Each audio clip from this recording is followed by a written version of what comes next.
Bonjour mesdames et messieurs et bienvenue dans ce flash d'information.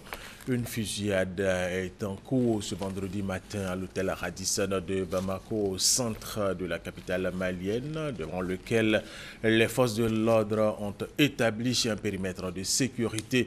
Des tirs d'armes automatiques sont entendus de l'extérieur de l'hôtel. Les assaillants seraient arrivés à bord d'une voiture diplomatique. Ils retiendraient en otage au moins 170 personnes. Les investigations se poursuivent en France après les attentats de Paris. Toutes les victimes ont été identifiées. Une réunion des ministres de l'Intérieur et de la Justice de l'Union européenne se tient à Bruxelles en Belgique pour une réorganisation de l'Union européenne dans la lutte contre le terrorisme.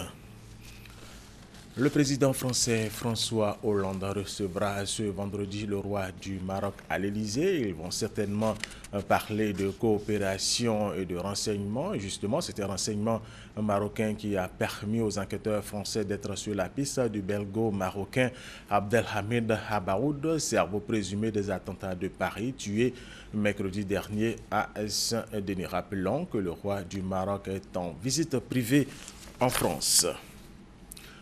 Les autorités turques ont expulsé hier jeudi 8 Marocains arrêtés à l'aéroport d'Istanbul et présentés comme des militants de l'État islamique qui voulaient se rendre illégalement en Allemagne. Ici, en Côte d'Ivoire, nous allons parler des passages de piétons qui sont des ouvrages très souvent délaissés par les piétons, rarement pratiqués par ceux-ci qui préfèrent traverser les routes en faisant fiche des dangers liés à la vitesse des véhicules. Et nous en parlons avec Alexis Ouedraogo. Un civisme. Sur les routes, aujourd'hui en Côte d'Ivoire, le mal est criard. Si les automobilistes sont très souvent indexés pour leur mauvaise conduite, les piétons, eux non plus, ne sont pas sans reproche. Illustration parfaite, leur rapport aux ponts piétons, ces espaces aménagés pour leur permettre de traverser en toute sécurité. Les usagers préfèrent le risque pour, disent-ils, raccourcir leur chemin. Je sais que le Japon, mais c'est ici là qui est raccourci, ça nous arrange les petites routes là. Raccourcir son chemin, sa vie aussi. Sur les 600 décès enregistrés chaque année pour des accidents de la route, 4 personnes sur 10 sont des piétons. Et si une voiture te cogne? Il faut du safrou là, maman. Ça veut dire que grâce à bon Dieu, ça ne veut pas me cogner. Sur l'autoroute du Nord, au niveau d'Agban, dans la commune d'Adjamé, la gendarmerie, face aux nombreux accidents répertoriés, s'est voulu ferme.